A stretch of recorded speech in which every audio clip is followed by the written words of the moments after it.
Welcome dear students. Let's begin activity number 12.3 of chapter number 12. Name of our chapter is friction. So let's begin.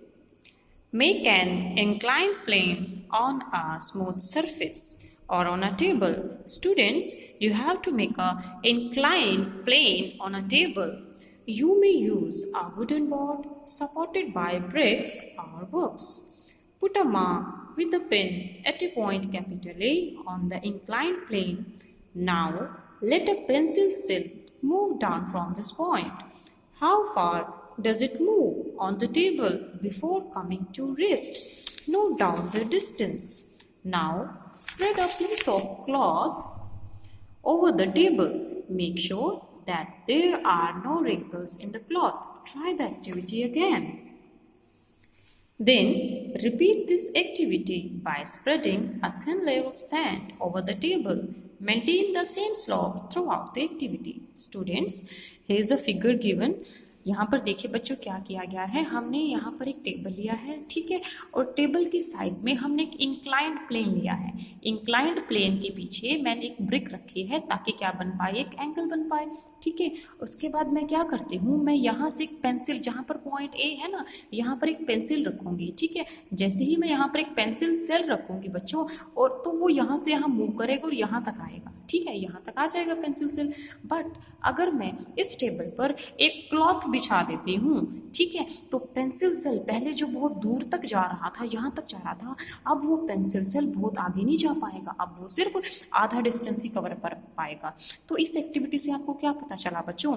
देखिए, जो cloth होता है, cloth ये बताइए, क्या क्लॉथ बिल्कुल प्लेन होता है? क्या बिल्कुल स्मूथ होता है क्लॉथ? नहीं होता ना. अपने क्लॉथ को टच करके भी देख सकते हैं. मोस्टली हम जो क्लॉथ्स डालते हैं वो कैसे होते हैं, थोड़े से रफ होते हैं ना, स्मूथ तो नहीं होते ना. आप देखिए स्मूथ क्या होता है, कोई भी चीज़ जो बिल्कुल प्लेन होती है, जैसे कि हमारे घर में टाइल्स होती हैं.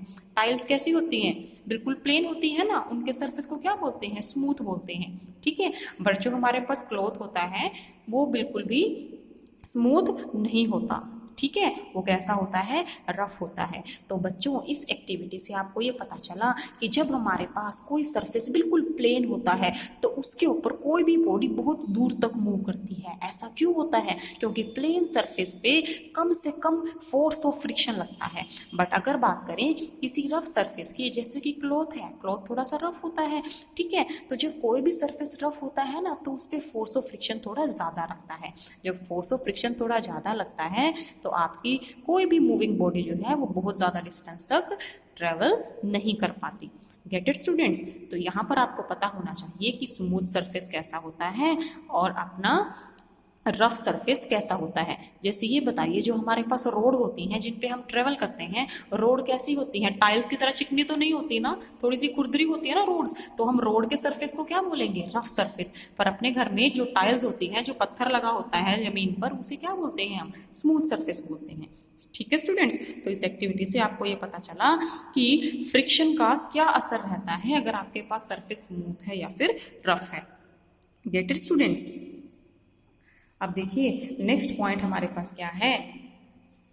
यहाँ पर आपसे कुछ एक क्वेश्चन पूछे गए हैं, आपको उन क्वेश्चन के आंसर देना है, ठीक है. अब ये बताइए, ये पूछ रहे हैं in which case the distance travel is minimum, कि कौन सा केस ऐसा होगा जहाँ पर डिस्टेंस कम से कम होगा, ठीक है. फिर आपसे पूछा गया है कि ऐसा क्यों होता है कि प्लेन टेबल पर तो बहुत आगे तक जाती है कोई भी बॉडी, अगर हम क्लॉथ लेते हैं क्लॉथ पर बीच तक जाती है, और अगर मैं इस क्लॉथ की जगह सिर्फ सैंड ले लेती, रेत ले लेती, तो ये जो बॉडी यहाँ तक गई है ना, ये यहाँ तक भी ना जाती. अगर मैंने सेल को यहाँ पे रखा है तो यहाँ से यहाँ तक तो सेल आ जाता, फिर यहाँ पर आके रुक जाता, ठीक है. तो कह रहे हैं कि इन सब के पीछे रीजन क्या है, आपको रीजन बताना पड़ेगा. तो रीजन मैं आपको बता ही चुकी हूँ कि मेनली क्या है, स्मूथनेस या फिर रफनेस ऑफ अ सरफेस. ठीक है स्टूडेंट्स? अब नेक्स्ट पॉइंट यहाँ पर क्या बताया गया है कि फ्रिक्शन के पीछे कारण क्या होता है. देखिए, फ्रिक्शन फोर्स लगता कब है? जब दो अलग अलग सरफेस टच में आते हैं तो क्या लगता है? Force of friction. इस एग्जांपल को आप ध्यान से देखिए. यहाँ पर एक पर्सन है, ठीक है, वो किसको मूव करने की कोशिश कर रहा है? एक ब्लॉक को ना. इस ब्लॉक का जो सबसे नीचे वाला एरिया, इसको क्या बोलेंगे? सरफेस, ठीक है. अब उस दूसरी बात सुनिए, ये जो आपका ब्लॉक है किस पे रखा गया है? जमीन पर रखा गया ना. जमीन का भी एक ऊपर वाला सरफेस होता है, एक इस ब्लॉक का सरफेस है, ठीक है. तो फोर्स ऑफ फ्रिक्शन कब लगता है बच्चों? जब दो अलग अलग चीजें आपस में टच में आती हैं, कॉन्टैक्ट में आती हैं, तो क्या लगता है? फोर्स ऑफ फ्रिक्शन लगता है। Get it students? अब देखिए, force of friction is caused by the irregularity on the two surface. यहाँ पर देखिए आपको कोई भी सरफेस दिया गया है, ठीक है, और उसके बाद दिखाया गया है कि आपने किसी भी टेबल के ऊपर क्या रखी हुई है? बुक रखी हुई है। क्या रखी हुई है? कोई बुक रखी हुई है, ठीक है। अब टेबल का सरफेस देखिए कैसा दिखा रखा है, बिल्कुल आपको दिखाया हो ना टेबल का सरफेस ऊपर नीचे। जब कोई भी सरफेस बिल्कुल प्लेन नहीं होता, जब उसमें इस तरह की इरेगुलरिटी होती है, थोड़े से ऊपर की तरफ, थोड़ा सा नीचे की तरफ, इन सबको क्या बोलते हैं? इरेगुलरिटीज। क्या बोलते हैं? इरेगुलरिटीज, ठीक है। तो जब दो सरफेस के बीच में जितनी ज्यादा इरेगुलरिटीज होती है ना बच्चों, वहां पर फ्रिक्शन उतना ही ज्यादा होता है। क्या होता है? उतना ही ज्यादा होता है। Get it students? So that's all for today. Thank you.